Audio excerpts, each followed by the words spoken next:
Bom dia, boa tarde, boa noite. Meu nome é Leonardo Vinícius e a minha dupla é o Afrânio Iago. A gente está na matéria de Sistemas Operacionais e fazendo a gravação do Pitch 5 com o assunto Sistemas RAID. Os sistemas RAID, eles são formas do sistema operacional lidar com vários discos de memória no sistema. Há vários níveis em que ele organiza isso pela controladora RAID. Essa controladora RAID é um dispositivo que gerencia esses discos e implementa nesses diferentes níveis de RAID. A gente está falando aqui também sobre redundância, né, que é o sistema de redundância, que cria cópias adicionais ou armazenar informações de maneira duplicada para garantir essa integridade e disponibilidade dos dados em caso de erro ou perdas, certo? E eu vou começar falando aqui do RAID 0. O RAID 0 ele tem duas formas de tratar, só que essencialmente é por stripping, que ele separa a memória em várias faixas para lidar com diferentes volumes de dados. E certo? Ele aumenta a taxa de transferência de dados, permitindo várias operações de leitura e gravações sejam feitas de maneira simultânea em diferentes discos rígidos. Um arquivo ele é dividido em discos, porém, qual que é o prejuízo disso? Se um disco falhar, todos os dados armazenados naquele disco são perdidos. E ele tem uma boa melhora de desempenho. E também tem o RAID 0, que ele é feito de forma linear, que ele é uma variação do stripping, mas os discos ainda são mantidos de maneira paralela. E a controladora tem acesso paralelo entre esses discos, certo? Beleza. Eu vou falar aqui sobre a RAID 1. A RAID 1 ela cria uma cópia do disco em outro disco para já ter mais segurança, certo? Trata de criar cópias em discos específicos. Você tem dados no disco 1 e a cópia de segurança no disco 2, permitindo maior segurança, certo? Em caso de erros ou perda, gerando maior redundância de dados, criando espelho de dados em si mesmo. Mesmo que um disco falhe, os dados vão estar disponíveis no outro disco. Esse é o RAID 1, o nível do RAID 1.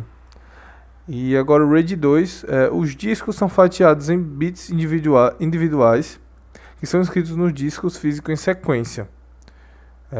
Arranjos similares são utilizados na memória RAM.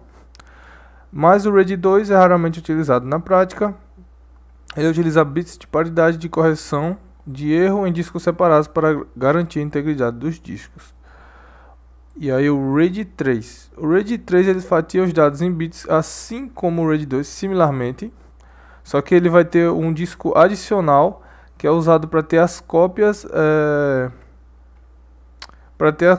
as cópias de segurança dos demais discos, certo? Só que ele é menos comum devido à complexidade dele. Ele usa a técnica Bit Level Stripping com um disco dedicado para paridade, proporcionando alta performance e redundância.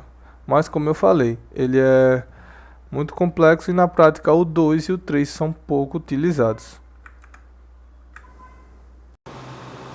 Ok, continuando aqui com o RAID 4, ele vai ser composto por pelo menos 3 discos, e nele os discos eles vão ser divididos em blocos, e eles vão ser escritos sequencialmente em cada disco. Aí, o que vai tornar isso aqui singular é que a informação de paridade ela vai ser toda armazenada nesse quarto disco aqui, um disco dedicado só para paridade. Isso aí vai significar que a leitura ela pode ser bastante eficiente, que os blocos de dados eles podem ser lidos de forma paralela, porém o desempenho da gravação vai ser um pouco mais lento, porque toda vez que os dados forem gravados, a informação de paridade ela vai precisar ser atualizada. Mas aí se um disco falhar, aí a informação ela vai poder ser reconstruída. São os outros discos e a paridade vai ser reconstituída no caso. E passando, e aqui a gente tem o RAID 5, que também vai exigir um mínimo de 3 discos, mas ao contrário do RAID 4, tanto os dados quanto a informação de paridade eles são intercalados entre todos os discos. Isso vai tornar ele mais equilibrado em termos de desempenho, de leitura e de escrita, já que não tem tipo, só um disco dedicado só para paridade. Aí, como no RAID 4, o RAID 5 ele também pode recuperar informações se um disco falhar, isso graças à informação de paridade distribuída. E passando para o último, o RAID 6, que ele tem pelo menos 4 discos, esse array aqui de discos. E ele vai se assemelhar ao RAID 4 pela forma como ele vai distribuir os dados. Só que ele vai se assemelhar ao RAID 5, perdão. Só que o que vai diferenciar é a presença de uma segunda camada de paridade. E essa camada adicional ela vai garantir que mesmo que os dois discos falhem simultaneamente, ainda vai ser possível recuperar todas as informações dos discos. Claro, você vai ver que um custo de desempenho na hora da escrita vai ser um pouco mais lento, porque vai ter mais informações de paridade para ser escritas, mas esse daqui ainda assim é uma das melhores opções para a gente ter esse RAID. Bom, em resumo, cada configuração do RAID ela vai oferecer uma combinação única de desempenho e redundância. O 4 ele vai ser muito bom para leituras, mas vai ser um pouco ruim para escrita. O 5 ele vai ter um equilíbrio com a boa escrita e leitura, enquanto o RAID 6 ele vai ser escolhido para aqueles que vão priorizar a redundância acima de tudo. Caso uma parte de cima falhe, as outras ainda tenham a mesma informação e que ainda seja um negócio bem redundante. A decisão sobre qual a gente vai usar vai depender muito das necessidades, mas é isso. Esses aí são todos os RAIDs e é isso. Obrigado.